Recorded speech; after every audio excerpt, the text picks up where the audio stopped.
My name is Steven, and I'm one of the authors of Docker in Action, along with Jeff Mikaloff.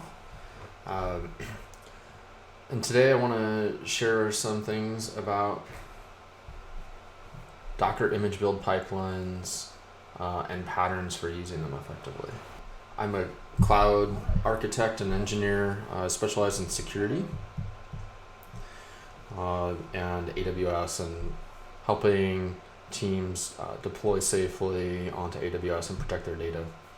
And I was lucky enough or fortunate enough to co-author Docker in Action with Jeff Mikaloff and take a bunch of my experience migrating teams and companies and into AWS using containerized application delivery. We'll be able to take that and share that in Docker in Action, and a lot of that actually comes out in this chapter. So try to show a bit about Docker today, and hope you learned something. Feel free, actually would really love if you jumped into the chat and asked some questions. I do have some slides, and I'm gonna try to deviate and get into the code as much as possible and demos, but a lot of this requires some context. Let's start off with Docker promises to help you build, ship, and run your applications.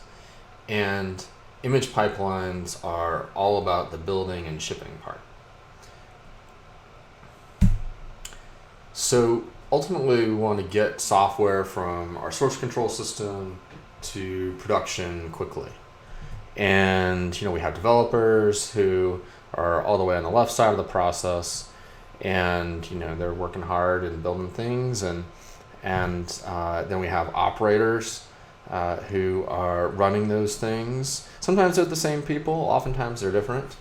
And in the middle, there can be a bunch of sadness. This guy is on the cover of Docker in Action, but I assure you, I wore my Docker in Action Containers Make It Better shirt today. Hopefully you can see this. That's what we're gonna do today. So, all right. So Docker packages software into images for easy handling and running. And in some sense, if you're not familiar with Docker images, that's okay. Docker in Action, the book, will teach you all about that if you want to learn about it. But ultimately, you can think of them as essentially a zip file with a bunch of information attached to it that makes it easy to package all your application and its dependencies inside that image, and then run it. And it's designed for automation to be able to move these images around and inspect them and so forth. And we're going to see a bit about that today. Name them properly, attach metadata, etc. So, okay. Let's go back to that image again. There's a number of jobs to be done when it comes to delivering software. So we have to package software and its dependencies. We have to verify the package is good. We have to label, identify it, name it.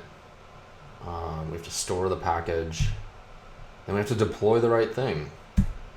And then ultimately we have to run that with the right configuration for that environment. And sometimes that's not all that easy. So let's dig into image pipelines, because that's what's going to help us take care of all the concerns that we showed on that page. All right. So an image pipeline is a way to model that process and solve those concerns that I just talked about, kind of with a process that is designed to satisfy those concerns. So we're very much interested in correctness, both in putting the right things into our image and then making sure that that image is configured to run properly. So what we're going to do is we're going to prepare to build the image by checking out the clean source code and either creating that application right there or retrieving dependencies. And I recommend that you put your Docker file, the thing that defines your image and the thing that, and the process, the code that defines the image's build process right in the application source. And that way it's under the same version control as the rest of your application. It's really no different. There are many aspects of what go into a Docker image that are just as important as as many of the bits of application code. So it makes sense to version and change them together, track their changes together.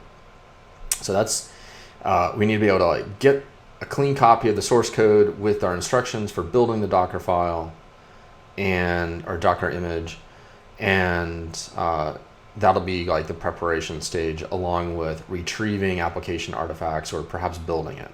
In this example, we're actually going to build our own application artifacts. And then you build the image, and that's done with the Docker file, which again you can learn a ton about in Docker in Action.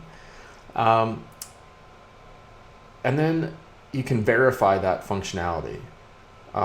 Either by, you can verify that the image was built correctly. So you can do some things to make sure that the right files are in there, that they have right permissions, etc. You can also do things like vulnerability scanning.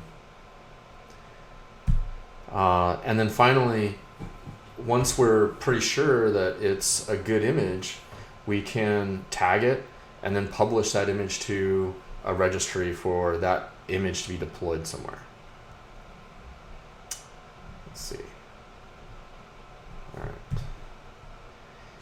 And the goal here is to build confidence that the right application is going to run once you actually deploy it into production, which seems sort of obvious and oh, that should be easy, but it's actually full of little gremlins all over the place in practice. And Docker is here to help us with that. So there's a few ways to build Docker images, and we're going to talk about 3 patterns, and we're really going to show this middle one, the build and runtime one. So each of these patterns are useful and appropriate for different situations. So let's just name them real quick. There's the all-in-one. There's where you separate the image that you build your application with from the image that actually contains the application. And then there's build plus multiple runtimes. So you might create other specializations. So let's look at those real quick. So in the all-in-one pattern, the image, what you do is you actually put the source code inside the Docker file, inside the Docker image that you're going to create. And it has all the dependencies to build your application. You build the application, say you're building a Java application. You build, you actually compile it, the application inside the target image, and you write the jar out, or in a Golang program you would compile that binary inside the image, and it just lives on the image file system. And it's easy to start with. It's good for proof of concepts, but because you have both build tools and your ultimate application in there, it's got extra stuff. So I'll show you what this all-in-one means. So we have, or actually let me back up and say, like, we have right here a super simple, let me see, I need to switch this around a little bit. I have a super simple web application built in Spring Boot. The application here is totally immaterial, really. But it's a little web service, and if you hit the home page, it responds with "Hello, Docker World." That's not terribly important. But we can build this in like 3 different ways. We're going to show the different patterns. So in the all-in-one image, and I put the links to each of these Dockerfiles at the bottom of the slide. These are all on GitHub, so if you want to check them out, you can. So what this is going to do is it's going to start with the Maven 3.6 and Java 11 base image, and it's going to do a few things. First, it's going to kind of set up this project directory, and then it's going to expect that what it's going to do is going to copy all the source code inside the image that it's building. That's what this copy command does. Copies it into the work directory, and then it changes the process that is running the Docker build, changes into the work directory. It runs a Maven build, clean, verify, and then it takes the jar that's built from the work directory, and it copies it to /appjar, and then finally the entry point. The entry point is a command that is run by Docker when the application starts up. It's the first thing that gets run.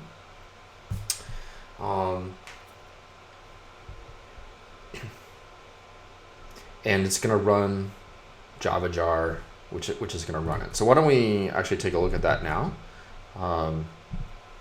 So let's see. I'm pulling up. This is the live book for Docker in action. We're going to run these commands by hand. So let me explain what's going on here. First, we have the Docker command, and it's going to invoke the image subcommand and the build subcommand off of that. And what this is going to do, it says, let's kind of skip to the end here.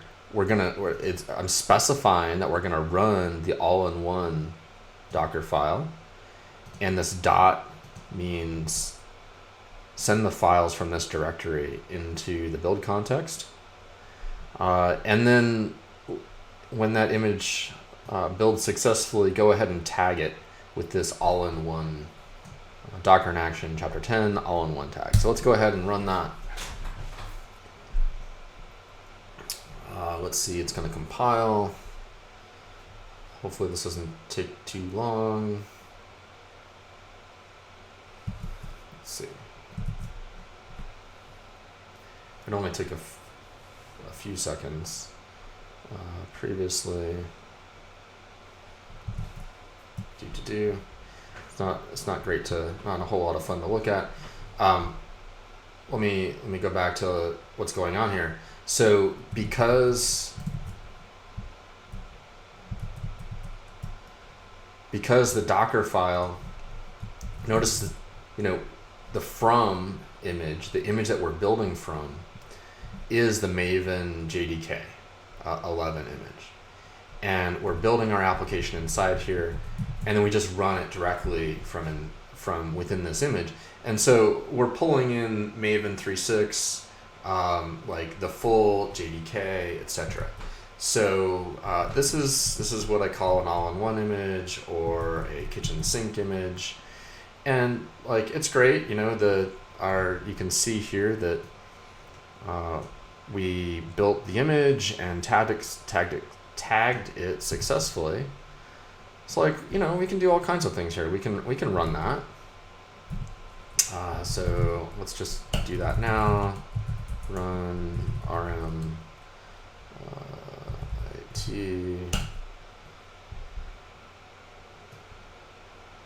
Okay. Let's see. So we see Spring starting up. That's nice. Oh, you know what? I didn't run it with any ports exposed. Let's go back and add that. Let's see. 8080, 8080.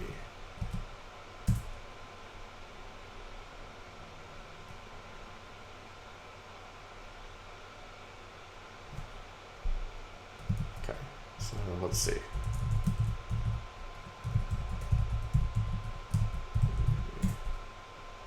Great. So it worked. Awesome. Some things that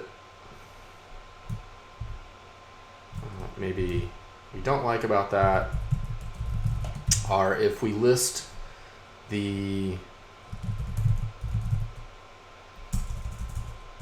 image repository, if we like show the information about it, like show what images are in our Docker in Action Chapter 10 repository, we'll see that, okay, here it is. This is the thing that we just created a couple minutes ago, and it's 709 megabytes. Like, okay, great. Proof of concept, awesome.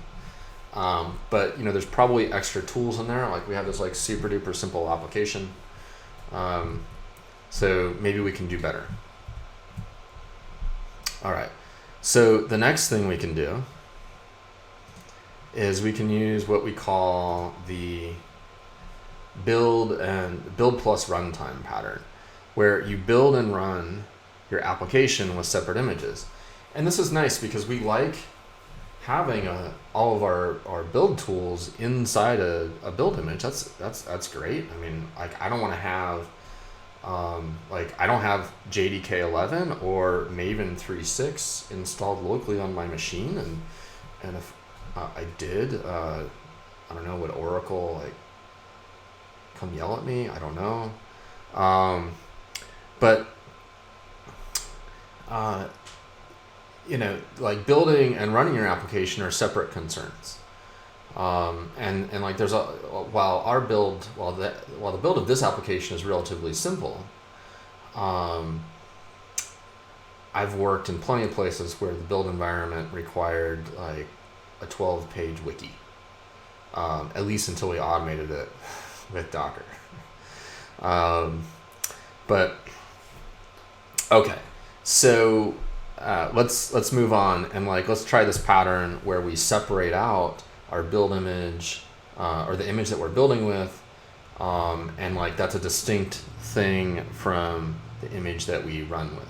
Like there's no inheritance going on there. So we're gonna build the application with one image, and then we'll package the application artifact into a runtime image. And this makes it so that we can deploy only the runtime, which is going to be a little slimmer and more secure. So first off, let's take a look at the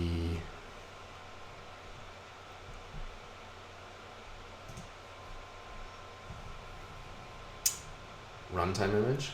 Okay, so now this Docker file is super simple, and maybe it might be better for me to go ahead and pull this up over here in my IDE side by side.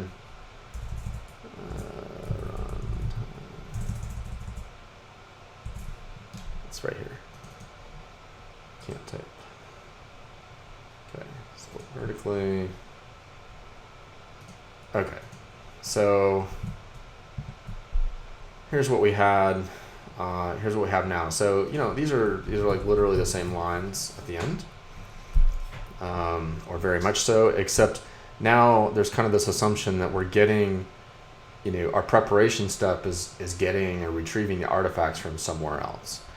So how did that happen, or how do we do that? So again, let's see.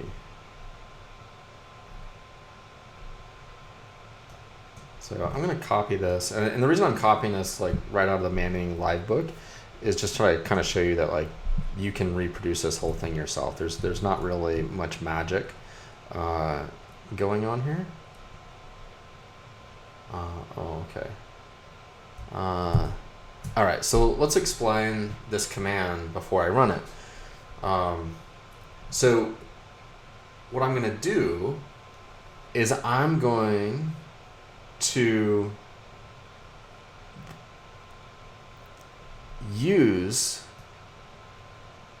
that Maven 3.6 JDK11 image, and I'm only going to run the command that I needed to run. I needed to run Maven clean verify.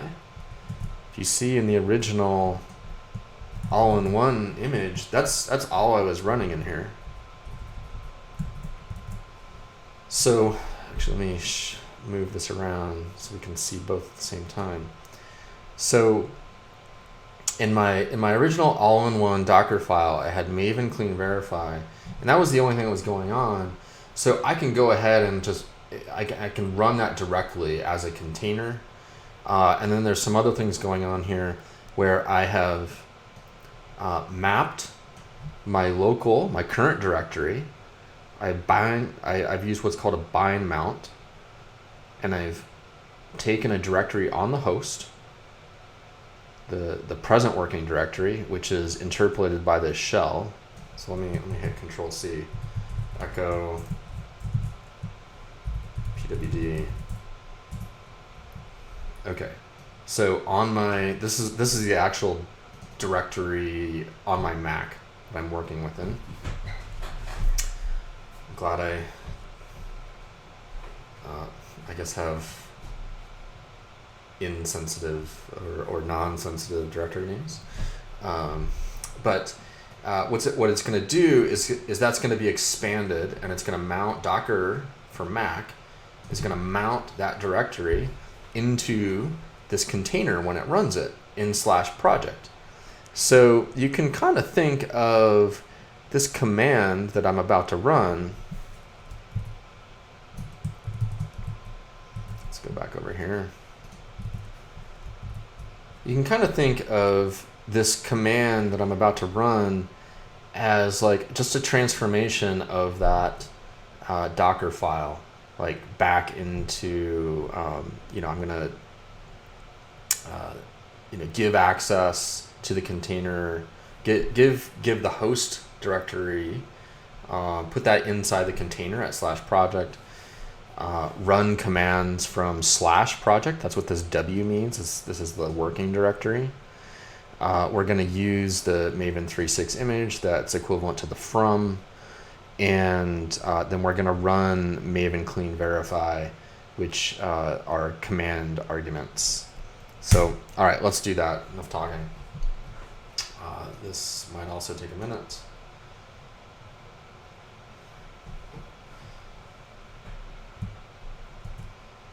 Let's move back here so we get a bunch of scrolling. And so what we're going to do is, okay, so we're kind of using that build image, that Maven image as the build image, and we're running it as a container, and it's going to produce an artifact.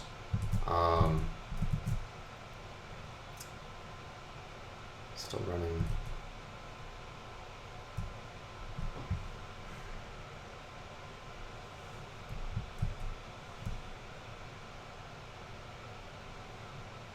Downloading the internet, I guess. All right. So now there's a file here in my target in the target directory on my local machine called chapter 10.0.1.0 jar. And let's see. Target chapter 1. All right. So that was built just moments ago. All right. Okay, cool. So now we have an artifact. So this is the equivalent. We've essentially prepared to build our image. We've retrieved or created the application artifacts that need to go into our image. And now we can do the simple thing. We're going to build our image, the simple runtime image. Okay, so now we can again run rm it.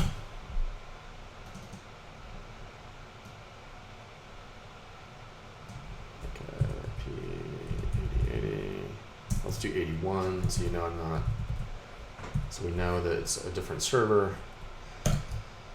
Let's see, it should work. Okay, see it starting up again. Change this to be 8081. Hooray. Okay. All right. So now, image ls. Let's see what's going on here. Okay, so the simple runtime image, which is only 417 megabytes, which I know some of you may laugh, but go ahead, I guess. It's you know, about 300 megabytes smaller. And why is that? Well, it's because two reasons. One, it doesn't have Maven inside, which has a bunch of stuff. It doesn't have the portions of the internet that were downloaded during the build process. And it's also using the slim JDK instead of the full JDK, because the application only needs the slim stuff. So it doesn't need like JavaFX or like whatever else is in the full JDK now. But the application still works the same. So that's cool. Now, the last pattern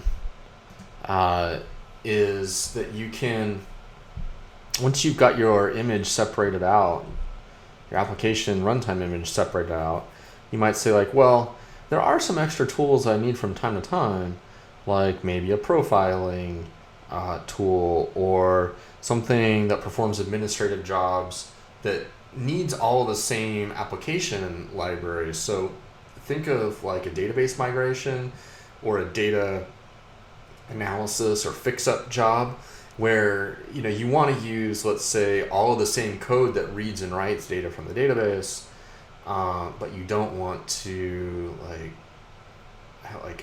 have a separate you don't want to bake all those tools inside the regular application image. So what you can do is separate out those images, the building of those images, into kind of separate targets, and we're going to show that in. Let's show that now, actually. So I'm going to close. Does that work? Opposite groups. Okay, so this is a bit more sophisticated, and this uses build targets, and you can within a Docker file you can name every time you say from, you create a build stage, and you can have multiple stages of builds and produce multiple images from a single Docker file. So what this is doing is this is saying like, look, let's start this build stage and we're going to name this app image, and then here's another from. So this starts a new stage. So this is like extending. You can think of it as extending the app image build stage, and we're going to add some other tools. So like we could copy something else in here. And then this last statement is here to ensure that, like it creates another stage called default. And it just like it's just kind of like an alias here. Like default isn't a special term that like Docker knows about. But what it's doing is the last build stage that's defined in your Docker file is the one that is run by default. But let's go look and see.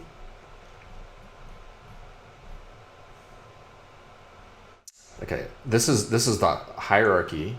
This is like what the image hierarchy will actually look like.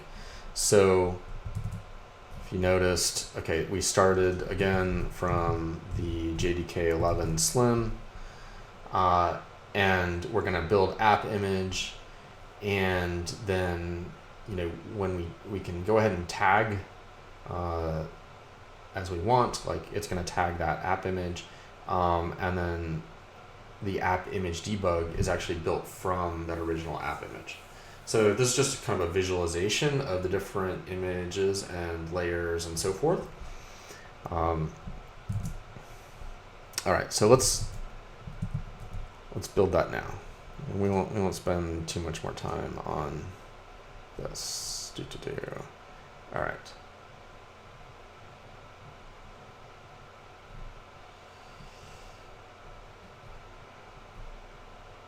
Well, you know what I want to do is I want to build.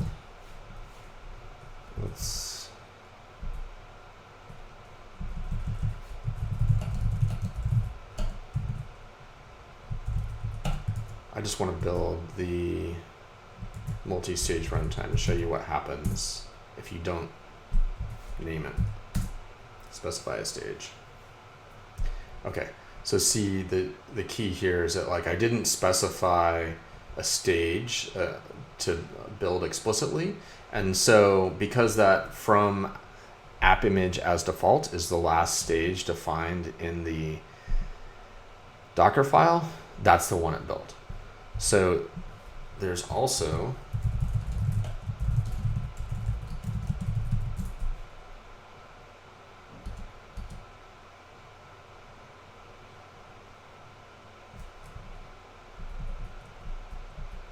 a target. See, that's why I was messing up a little bit at the beginning. I called it a target instead of a stage.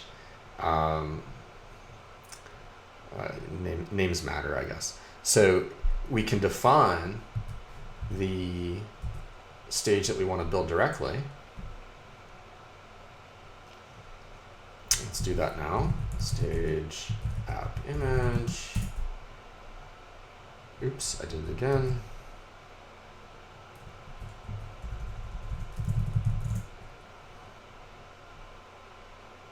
All right, cool. So because we'd already, we just basically built all that, it was able to actually build entirely from cache. But we can build the debug version quite easily by specifying that one.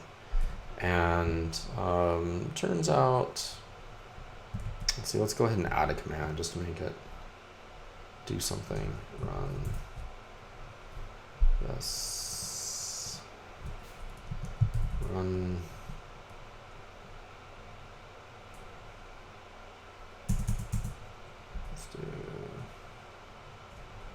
Just copy a file.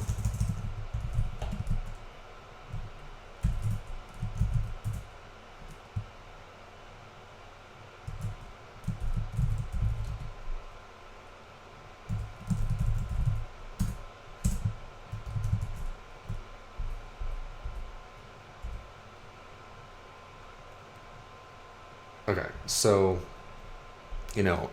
starting from here, it said, okay, everything, I'm kind of surprised it's not showing as cached, but that's fine. The key here is that, yeah, it's going to build, it's starting from the app image, it runs our copy and sets the entry point and creates this other thing. And if we say Docker image ls, then, oh, let's see, I didn't tag it, did I?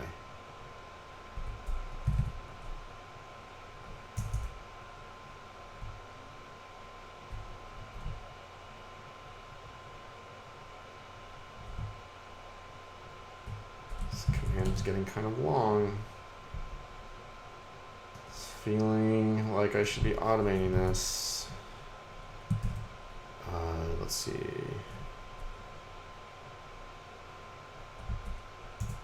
Let's just call it app image debug. All right, so that was all cached. All right, so now it's here. Cool.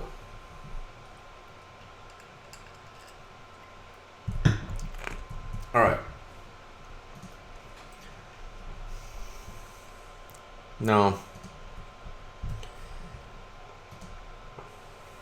Now for the fun bit.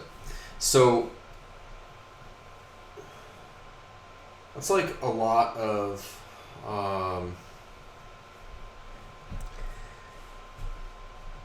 commands to be typing in on the command line, and as much as like there's a certain amount of marketing around like, oh, like I'm just gonna build images on my desktop and like deploy them directly to production or something. I've never been at a place that would let you do that. I mean, you'd be hard pressed to even get an image or an application deployed on a development cluster, like just YOLOing apps out onto that development cluster, unless it was like you had your own development cluster, like per developer.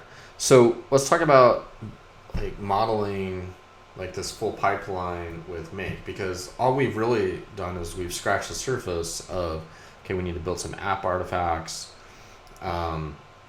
We need a like we haven't even talked about like capturing metadata that's useful to like delivering and tracking and identifying your application. We need to like maybe do some linting and static analysis and quality stuff, like at our image build stage, and so forth. So what I've done here is like we started off with the high level process is prepare, build, verify, publish. And so I'm going to show you a make file that implements this with a number of make targets. And that helps us automate this process. And the particular technology that you use to automate the pipeline is less important than the fact that you automate it at all. So, you can model this pipeline in a lot of different things, like a Jenkins DSL or a Circle CI YAML. This make was chosen specifically because like everybody has it, and everybody hates tabs.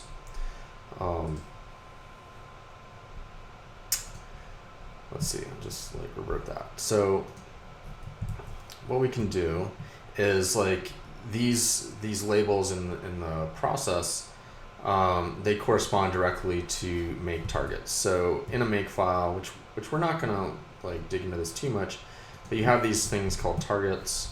Like this I can run make clean, and this will clean up that target directory. So like now it's gone, like it's just not there.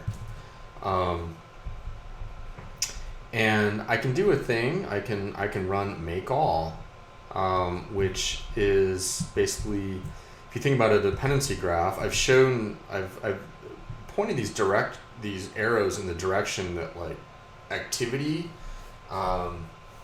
actually occurs within the process. So first, we build the app artifacts, and then we gather metadata, and then we do some linting and so forth. The dependency graph. So make builds a dependency graph, and it actually does this thing backwards. So basically there's a target that I'm going to show you in just a second called make all, that basically references a few of these things, and it says like, I need all of these in order for me to complete, for make all to complete, I need these other things to be done. So in order for make all to be done, like it's gonna run app artifacts, then app image, and app tests, which is roughly the prepare, build, verify. Okay, so let's do this. Let's see. So, and what we'll do is we'll go through each target artifacts. Okay. So there's a target called app artifacts, and it depends on this target, or this file being this file existing, and so make is a kind of an interesting thing. What it's really looking for, it was originally built to compile C programs and primarily, and so the way make works is that when you say I want to run build me the app artifacts target, the thing to the right, the list of tokens to the right of the colon identify other files that should be built, or you can have these things like that are pseudo files, or phone. They're called phony files, or phony targets. So what this does is says like, I depend on this jar target, and that and if I navigate to that thing, it brings me up to here, and in order to create this file, if it doesn't exist, what make is going to do, it's going to run Docker, and it's going to run that command that we ran on the command line just a moment ago. So let's go ahead and say make app artifacts, and you can see again it's building with the same command as we used earlier. Okay. All right. So that's gonna rebuild the jar, and then going back to our process, the next thing that we would want to do within our process is to essentially build the app image. So I'm gonna run the make app image target in a moment. But let's look at the metadata and lint Docker file. Let's go look at that. Well, actually, I guess we'll go look at the app image. So app image target depends on app artifacts and metadata. So let's go look at we're building the app artifacts right now. Let's go look and see what metadata means. Okay, so this is doing some stuff. It's really just going to print out some variables. Let me show where those come from. So if I don't have build ID defined in my environment, this block of code right here creates it. And build IDs are like really important in my view. And we'll talk about that in more detail in a second. But for now, you can know that what it's doing is it's constructing the build ID from the git commit. It's getting the short version of that, and then it's getting the current time. And build ID concatenates the build time in UTC with the short version of the git commit. Okay. So our app artifacts built, that's good. Okay, let's go back to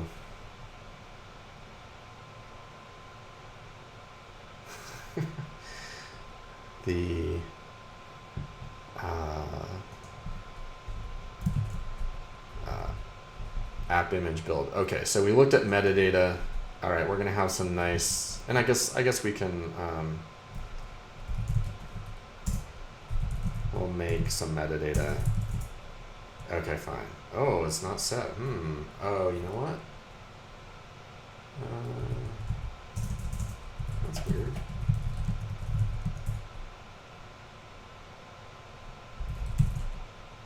Oh. Okay. Okay, that's better. So you know what happened is somewhere along the way, let's see. I guess earlier when I was practicing, 18, 19, yeah, I somehow put the build ID in my environment, and because this code only executes when build ID isn't set. So anyway, it's useful to be able to control your build ID, especially when you're tagging. So that's why I had said it earlier. So all right, metadata. We've got metadata. And see if I run it again, it changes. Because the world has changed. We've moved forward in time. All right. And then the next target is linting the Dockerfile. So we'll take a look at this in a second. There's a neat tool here called Hadalint, or Hadalint, I don't know how to say it, where we can lint our Dockerfile. So let's take a look at that now. Structure, test YAML. I don't know why IntelliJ is unhappy with this. So, linting is a time-honored tradition for identifying some problems. And one of the problems, or some of the problems you'll find when building Docker images is that, maybe you installed a program, you copied a program in, but you didn't set it to executable. Or you didn't, so you can't run that command, or maybe it's not in the path or something like that. So, or maybe it's running with the wrong version of Java. Who knows, right? So there are various tools that you can use that will actually, because Docker images are structured file or structured artifacts, where we can interact with the file system, we can run commands, etc. They're able to kind of unpack and use that metadata to do lots of different things. So this configuration does two things. It checks that the output of the Java command with -version matches something to do with OpenJDK build 11, which is checking that it's like a JDK 11.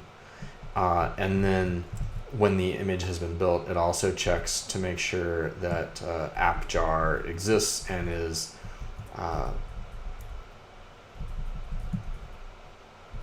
readable by everyone, and not writable by everyone, and owned by UID 0 and GID 0, aka root. So, all right, let's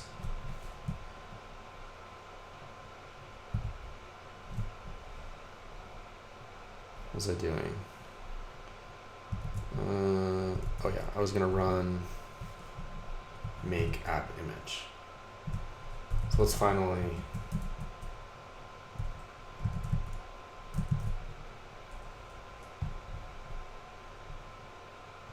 go back to the make file.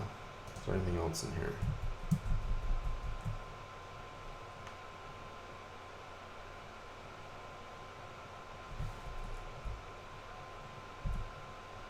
Oh yeah.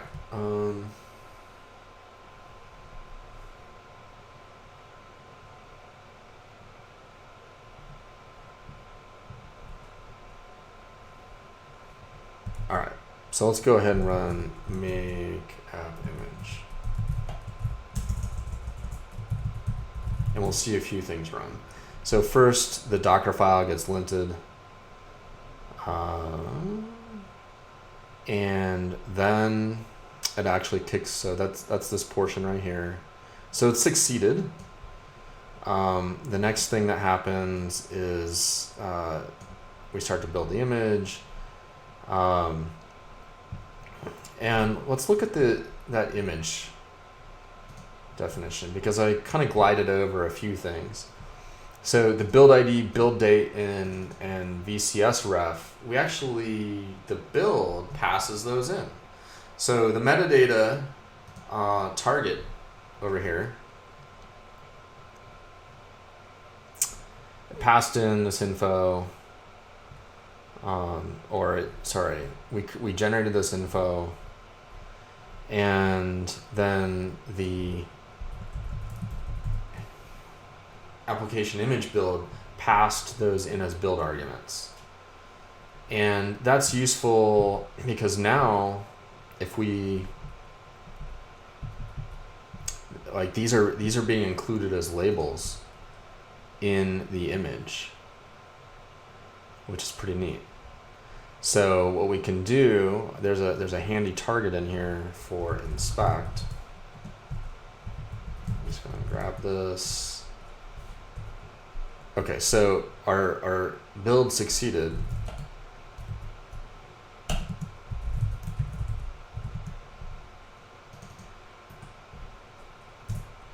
Okay, so what I did is I used the Docker image inspect and I command and I pulled out the labels that are on the image now.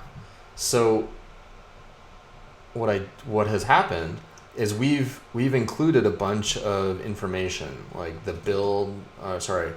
the source control version that this was built from, the build date, the version of the image, which we use the build ID for that. And this can be really useful in pipelines, like delivery pipelines and so forth, because now we know what the heck this thing is, or where it came from at least.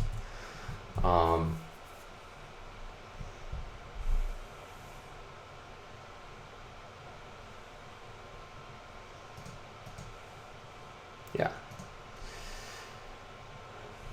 Okay, so we've now built, we're 2/3 of the way through our build process. All right, so we've got, we prepared and we completed the build phase. Let's do an image ls just to make sure that things are here. Yep, here's the image that we just built and tagged.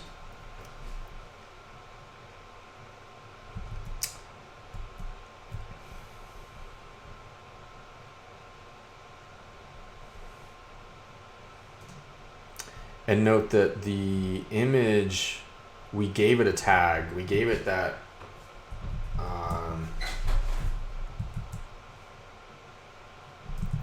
when we built the image, we tagged it with the build ID. And I think that's super useful because no matter what happens after that point, we at least have some human identifiable handle that we can trace back where this thing came from. And so now we can run some additional tests. So let's just do make app image tests. All right, so it's probably image tests.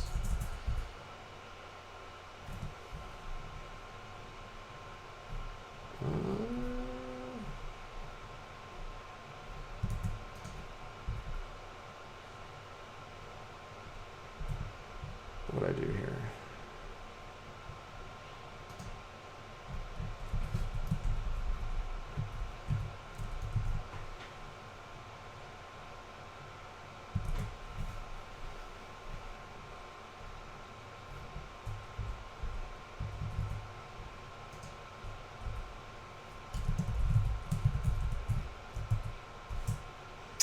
Oh, you know what? it doesn't know what the build ID is.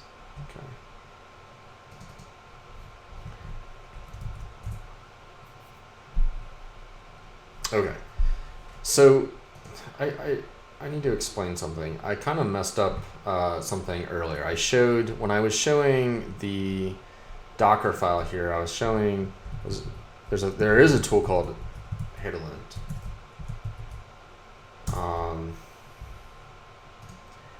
And yeah, it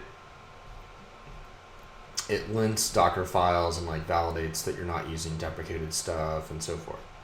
I don't know what happened. I was a little confused when I did it, and I just pressed on anyway. Sorry about that. The structure tests I was talking about here, what they're going to do is they're going to make sure that like our application jar and so forth got copied in correctly, and that Java is executable.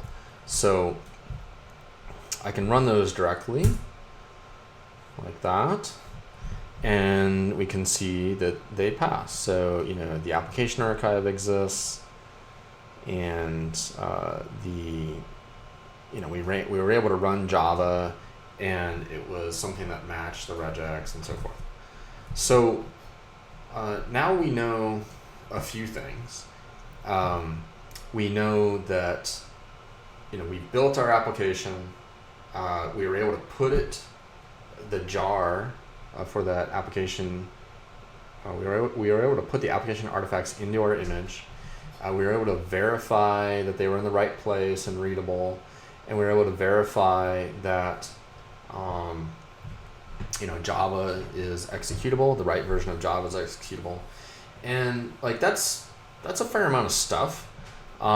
It stops just short of running the actual application. There's other things that we could do here. We could run like a vulnerability scanner to see if there's like unsafe binaries or like unpatched programs in the Docker image, which is a good idea because there almost certainly are at this point. But we'll kind of like stop there, and we'll move on to tagging. So now, if we're happy with this, we could assign another. Well, first off, let me just run make all, and we'll see it all run in one go. All right, boom. And let's grab the build ID out of here. We can also, there's another target in here for tagging. And this is just a little wrapper around the Docker image tag. Oops. Build. What's this?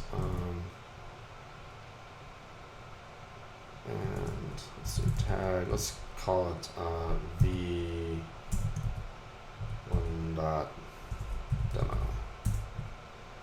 All right. Oops. All right. So now we have our image that we've tagged. Like we built this thing. We went ahead and put like another name on it called v1demo. And like, that's great. So now we can like kick this off. We could publish that.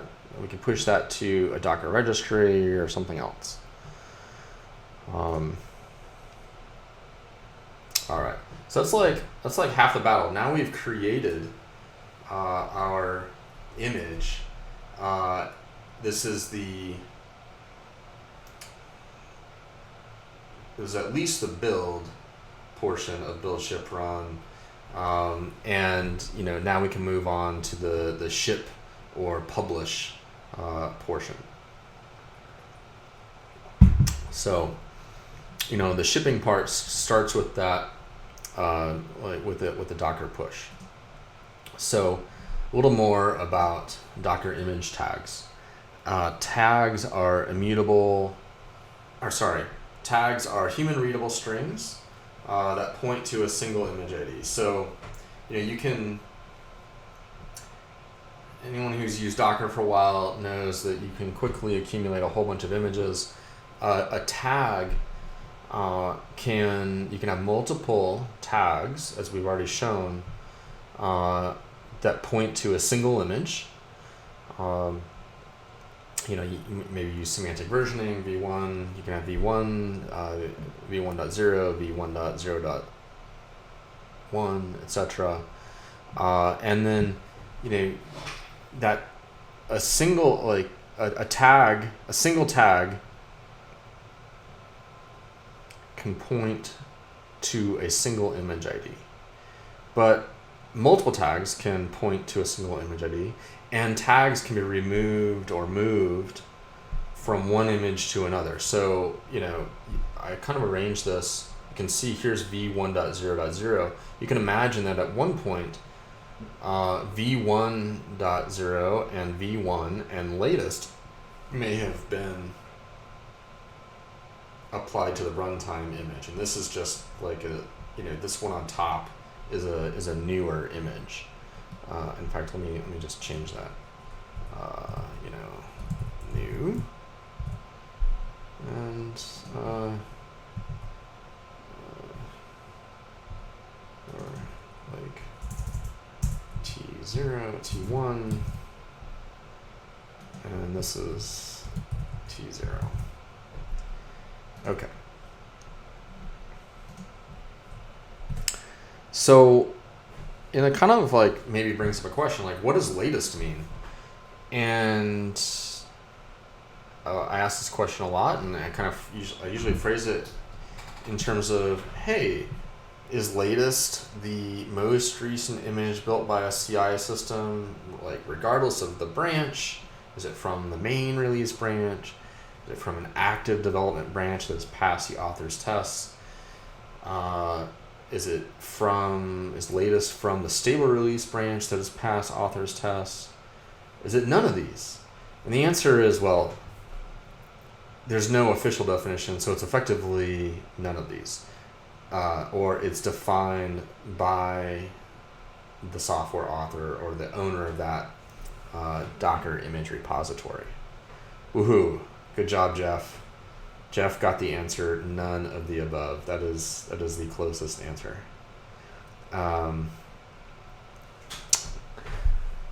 So, latest can be useful. Just make sure that you define it in your organization or team or whomever you're working with, and you agree upon the definition of latest. Latest is used in a lot of places. If you don't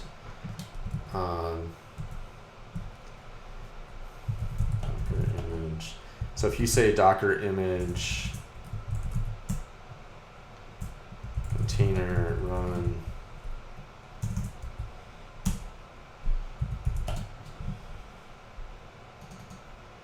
this,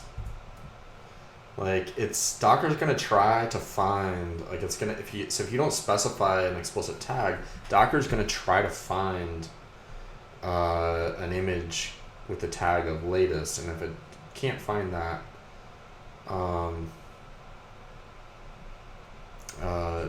it's gonna, Docker's gonna give up. So Jeff asked a good question. Can you tag old things as latest? I don't know. Let's try. What is time? Let's see. Let's tag. Let's tag our all-in-one.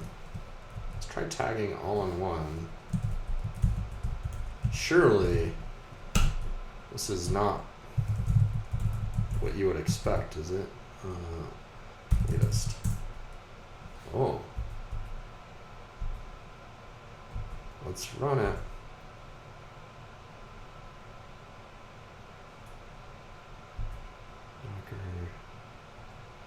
Oops. That was not the right repository.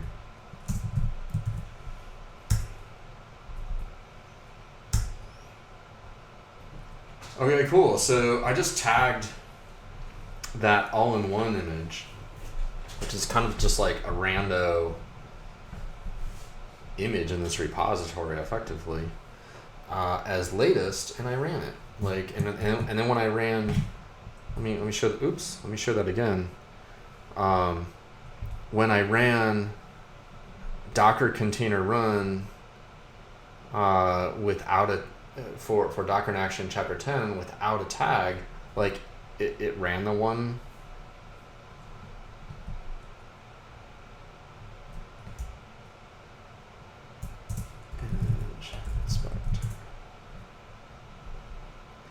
Yeah, so what I did is I ran this is like an implicit latest here.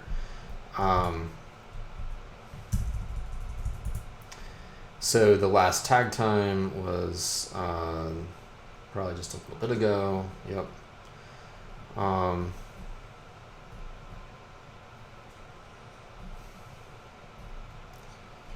Let's see, let's go. I don't know, this is like going pretty deep here. I'm just trying to find evidence that this is the, yeah, so repo tags. This is the all-in-one. You can see here, this is the all-in-one image. Yikes. Okay, I guess Jeff is satisfied now. Jeff Nikoloff, my co-author. All right, so cool. All right, rock and roll. So let's move on to build IDs, and we'll kind of do this quickly because I've already explained a little bit. The reason I am so hot on build IDs is because I want to know that where an image came from, where and when it was built. So the two best proxies or two best pointers for that are the version control identifier for the source code, and hopefully you're building your images that you're putting into production like in a nice, clean, hygienic environment that's like checked out from your source code repository, and then the time that it was built. And unless you have invested a lot in like reproducible builds, you're gonna get a lot of dependencies changing. So like when Maven was downloading half the internet, it's possible or even probable that I got slightly different dependencies between those two builds. And so it can be very important, even when you're building the same image or the same source code commit, to know when it was built, and sometimes even like the machine it was built on and stuff like that. So I like having unique build IDs, and that kind of leads into Docker tagging and deployment patterns. The two big ones, or three big ones that I'll mention today, are a continuous delivery setup that is built around unique tags, and then extending that to where you have environment-specific configuration artifacts, and then a model that you're not, say you're a commercial software publisher, you're building databases or whatever, like you're the publisher of a Postgres image or a MySQL image, where you want to take and package MySQL into an image and put it out on your registry for people to download. You might use semantic versioning then. But most people delivering service software are going to be interested in this continuous delivery with unique tag setup. So the reason that one reason it's useful to have that build ID is that not only can you bake it into your image and tag your image with that build ID, but then in a downstream deployment job, you can say, please deploy this build ID, and you can do Docker pull, Docker run, blah, blah, blah. And then when it passes with that tag, so just like, I guess I didn't run go.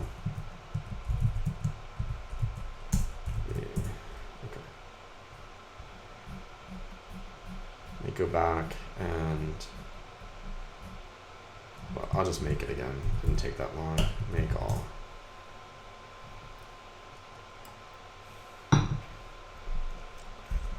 Okay, so if you capture this build ID, now that deployment job, it can effectively say Docker image pull, Docker in action, chapter 10, this thing.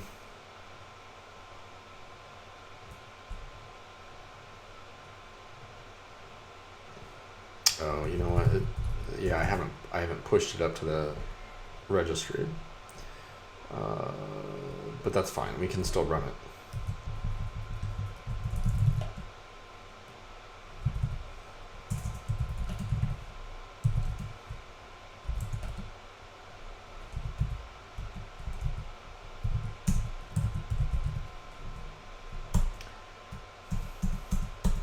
So your deploy job is effectively going to run something like this. And again, Spring is starting up. We'll come over here and it's running. So like ultimately your deploy dev job is gonna run something equivalent to that. And then you can run some tests like your functional tests or API tests or whatever it is you're gonna run. Like you have somebody go and like hit the web page like I just did, and you say like, okay, great, it passed the tests. And now you can do something like, you can say Docker image tag. Let's export this because I'm afraid I'm going to lose it from my buffer. D equals this. Docker image tag.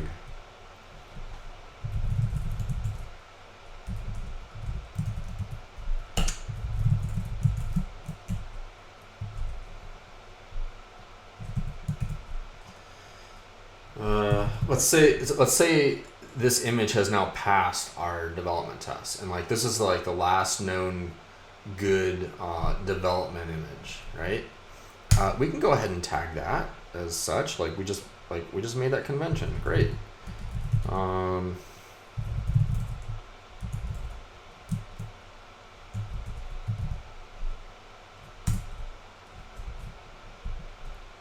Sorry, I'm trying to list tags again. Okay, so here's our dev tag that we just applied to the image that we just created. Now, at some point, let's say you have a process by which you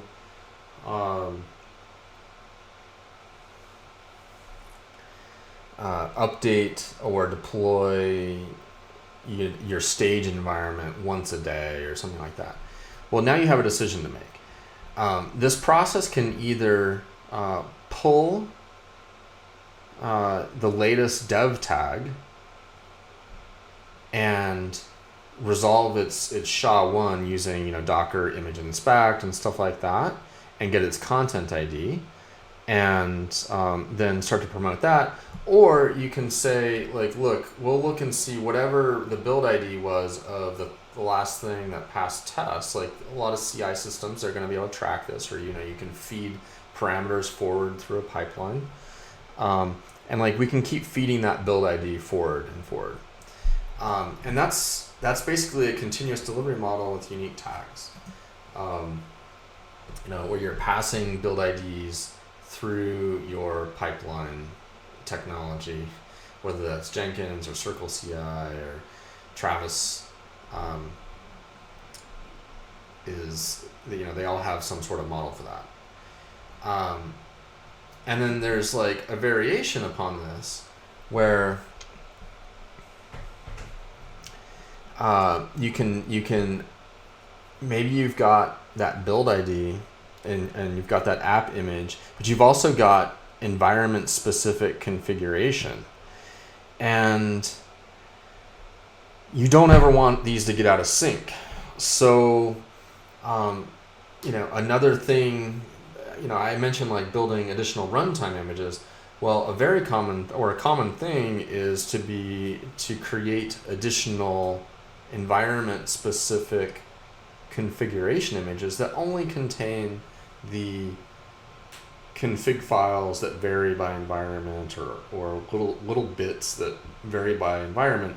And then what you want to do is if you tag, like what you want to do is you want to build that generic application environment, or sorry, generic application image, like what we just did, and you want to build the dev, stage, and production configuration images all at the same time, like from the same git commit. They should all have the same build ID, okay? And I mean, you can build them sequentially, like within a single shell or something, that's fine. What I'm saying is like within the same build process. So like, our make file could be extended to generate additional images in the make app image target. Or add a make app config images target that produces 3 or something. 3, one for dev, stage, and prod. But anyway, and then when you're in your deploy process, you can say like, oh, I'm trying to deploy build 1, 2, 3, 4, and to pull and run the appropriate generic application image and environment specific configuration image. And that build ID helps you keep them all in sync.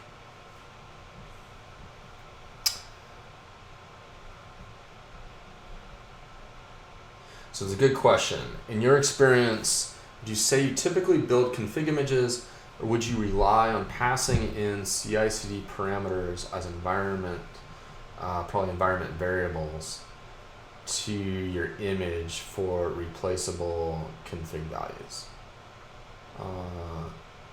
Passing in CI/CD parameters as environments. So there's kind of 3 approaches here. One is our application. Okay, super. Thanks for clarifying environment variables. So there's still kind of 3 main approaches that I think about. One is your application image.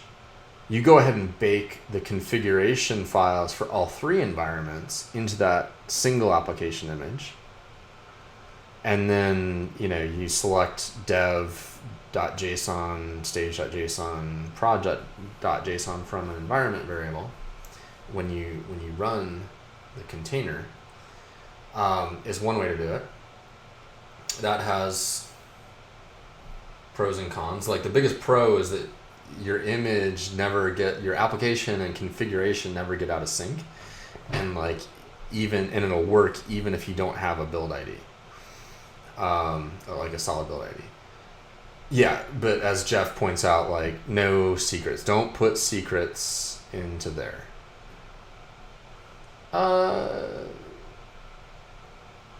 Yeah, I mean, right. You got to be. So there's kind of a comment like, oh, well, option 1 might be a little scary if you accidentally deploy the dev instead of, you deploy the development image to production, or the development config to production. That can be scary.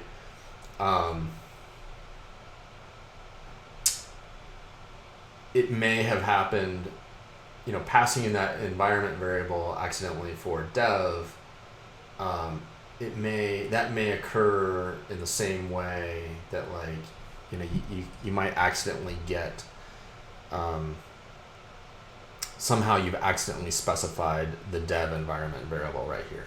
But you're right, like it's messy. There's issues. I'm not like a huge proponent, particularly for the reason that Jeff says, though, with secrets getting in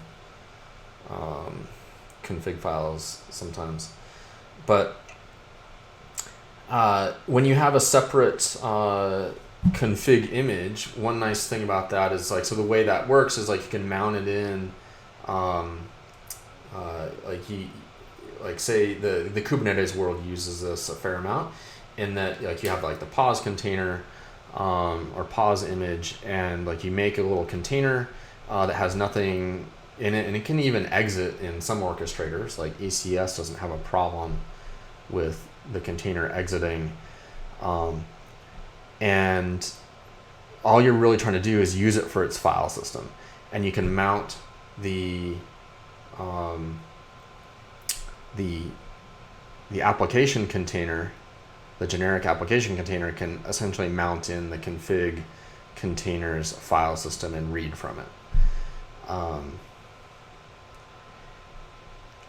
I think to answer your question around like, do I like config images versus environment variables, I'll say that like I think that 12-factor app style configuration can have trouble scaling is one thing, because you can end up with just like a ton of environment variables, and then you still can have challenges with like transmitting secrets. So Docker Swarm, I think, has one of the best or one of the better models for managing configuration and secrets. But especially when it comes to secrets, what I like to do is use an orchestrator that will give us an identity. So, Swarm does a good job of this out of the box. But what I mean by that is that, if you're running on ECS, you can have a task role. If you're running on Kubernetes, you have a service account, and then use those identities to go retrieve configuration and secrets from the orchestrator or from parameter, like AWS parameter store or somewhere else. Definitely keep secrets out of your artifacts that you're building. It's I wrote a thing about this on No Drama DevOps, about like, delivery pipelines are not places that you want to be handling production secrets, or like baking secrets into artifacts, because none of those, like your artifact repositories and your delivery pipelines, are generally not secured to the level of what you would want to actually protect a secret, like an AWS API key or something. So that was kind of a long answer, but yeah, I like my parameters and files when I can get them, or my configurations and files when I can get them there, primarily so that everything can go through version control. And some CI/CD systems aren't great about enabling that. So that's really kind of the goal: make sure that all your configuration flows through version control and an automated delivery process. So if you can accomplish those, like, maybe not ambivalent, but it's not a huge deal, like, to go some other route. Yeah, so that's actually, I think, end of material like that I had kind of prepared. So just totally up for questions. Haju has another question. Do the config images still apply to front-end apps like React and Ember? So that's a good question. So React and Ember are front-end development frameworks, and delivering configuration to applications running in web browsers. Yeah, so the really tricky bit is, like, you've got to get the configuration. If you separate configuration of application like your SPA from the file system that it's being deployed on, then you have to link that up again somehow. So like, or and like the question is, maybe do I build 3 environment specific like full application images? I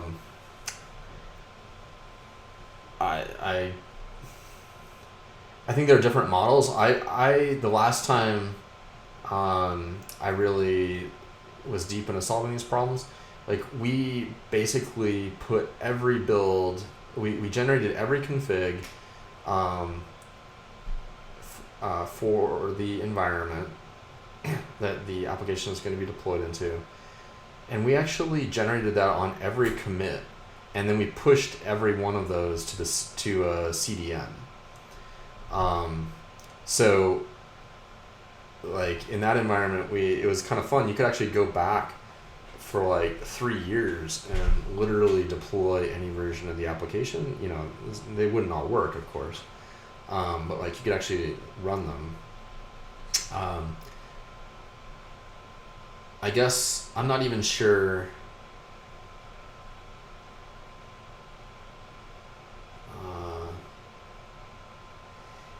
I mean, it kind of depends on what works best for your deployment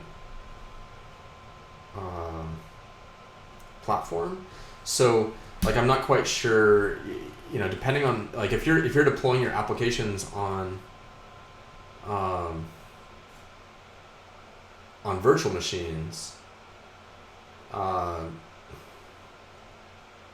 then ultimately every web server has to have access to each of those config images, or like some directory structure that like you can sensibly resolve, and like construct URLs to retrieve a config JSON or something.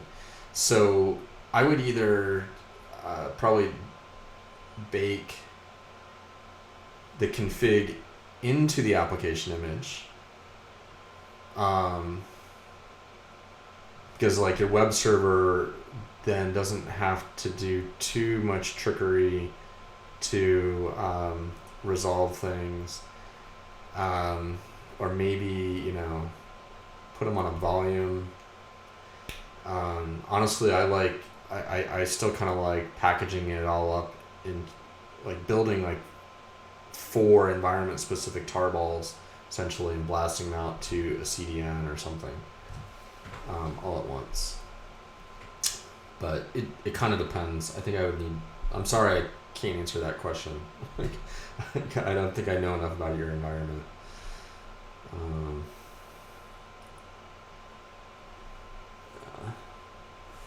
Yeah. Oop. So yeah. So Jeff mentioned like basically deploying a volume and dumping everything out into a volume, and I think that's actually quite a good idea if you have a lot of like graphical assets. Like say you have so you're a promotion heavy company and you have 30 gigabytes of like promo assets, and like landing page assets from the last 5 years, or like you're doing video or something. Definitely see like having a volume on each machine that exposes those assets or configurations as they arrive. But yeah, there's not a lot of like clean solutions, I think.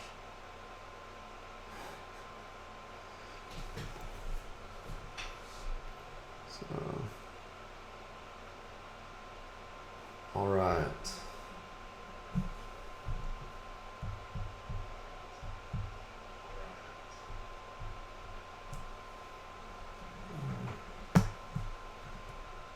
Let's see. I'm just gonna try to find. So I love talking about secrets and secret delivery.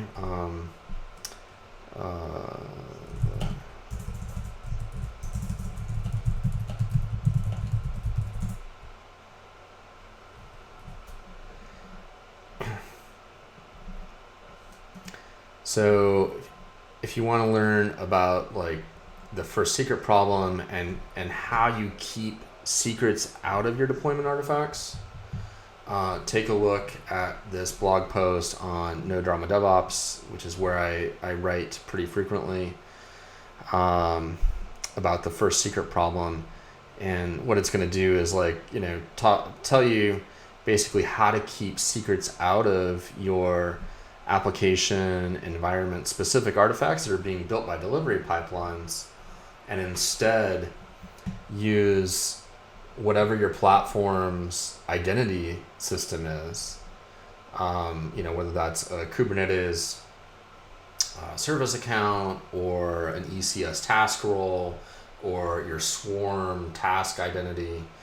Like that's how to retrieve secrets, like that, get an identity from that platform and use that to retrieve your secrets from a legit secret store like HashiCorp Vault or Parameter Store or something like that. So all right, and thank you, Manning, for dropping that URL into the channel. It's good. So I'm available on Twitter at @skuenzli. My Twitter is at @skuenzli. I'm at @skuenzli pretty much everywhere. GitHub, so forth. So if you need to track me down or you ask a question that it didn't come up here, feel free to do that, and I'll try to help you out.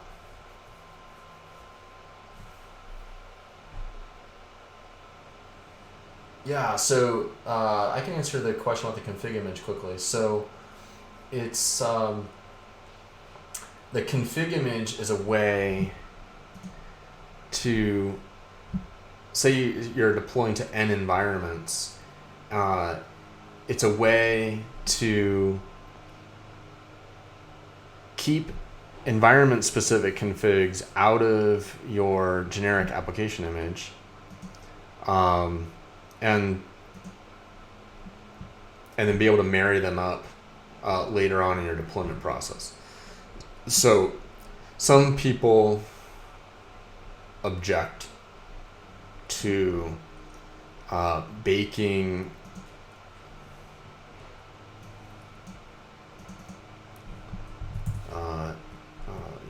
like basically app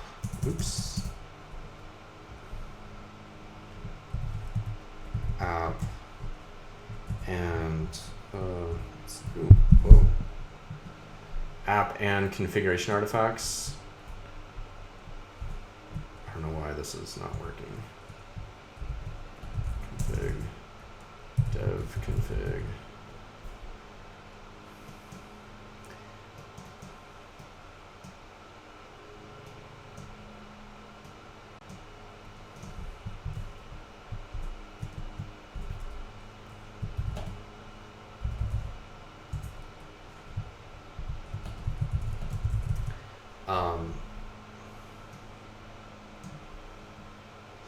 So, that can, some people don't really care for that, and it is possible to accidentally run the wrong thing is one of the things that pointed out, that was pointed out earlier. The way the app image pattern works is that you basically have an image that contains just the configuration in it, and then when you go to like run the application in dev, you actually run two containers. You run and create, you run the config container, and all it does, like, it can go ahead and exit, but its file system is left over. And then then you can run the generic application image and mount in the volume from that container. So I don't have an example handy for this, but if you find me on, say, Twitter, I can give you one. So and the nice thing about that is that now it does eliminate the mistake of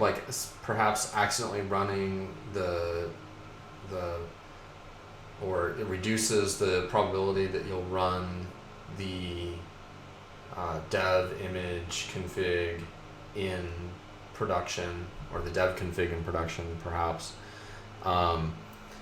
There are release engineering teams that like don't like the approach on kind of like on principle alone, I feel. I've actually used it and it's kind of okay. Like I don't have huge problems with baking all configs into a single image with the application, but this is more of just a description of a pattern. Is Docker in Action more for first timer versus Docker in practice? So I haven't read Docker in practice. Docker in Action is definitely going to teach you all about containers and images sort of from the ground up. So let me just show the table of contents even. Oops, not that one. So, you know, we're going to start off with running with explaining some of the problems that Docker solves, and like doing like very basic stuff.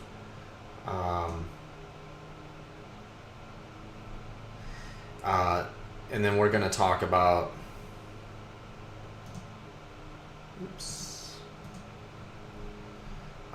you know, running containers, working with storage and volume. So like an explanation in particular of that, you know, mounting the, like config containers and stuff like that. We cover that.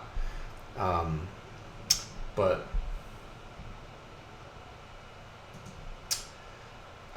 so we don't cover, so chapter 10 and like what we just did with building images and like image pipelines, what we try to teach in Docker in Action is like kind of the general form of that and the things that you want to be thinking about and doing in terms of building your images, verifying that they're constructed correctly, tagging them, pushing them places, thinking about how it is that you're going to identify those tags, like how you're going to identify those images, and then like how they're going to flow to production or make it to customers.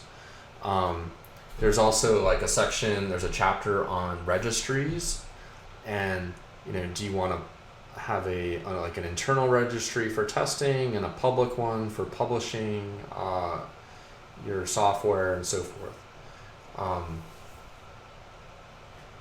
So, you know, I'll say that CI/CD practices, I think of Docker images very much as a software artifact. And so what you know about building software in CI/CD systems, a ton of it applies to Docker images. Like there's not, I'd be surprised if, well anyway, actually I won't be surprised if there's material on like, if there's deeper material somewhere on building images in CI/CD systems. But the point that we want to share here is really just like some of like the main activities that you need to have in your image pipelines.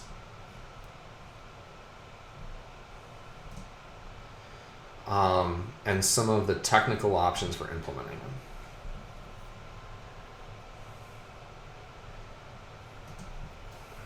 Yeah, and so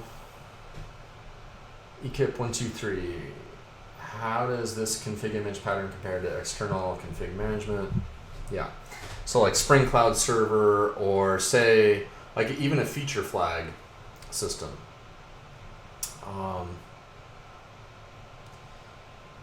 And Jeff or Allin Geek is right in that this is an approach that, you know, the config, when you bake your config into images or image artifacts, Docker images, whether that's a separate config image or like in the application image proper, Like, it doesn't really matter.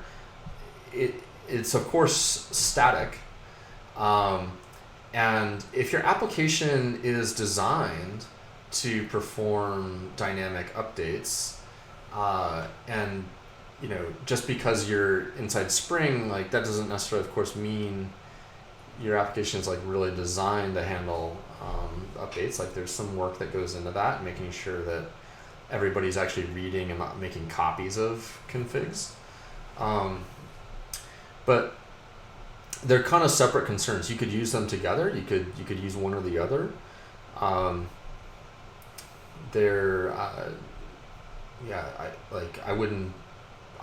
In fact, I work with some folks who they deploy their applications, their Spring applications, with environment-specific config images as like sidecar volumes, and then they also do some stuff with reading from Spring Cloud Server or parameter store. But not everyone at that organization does that.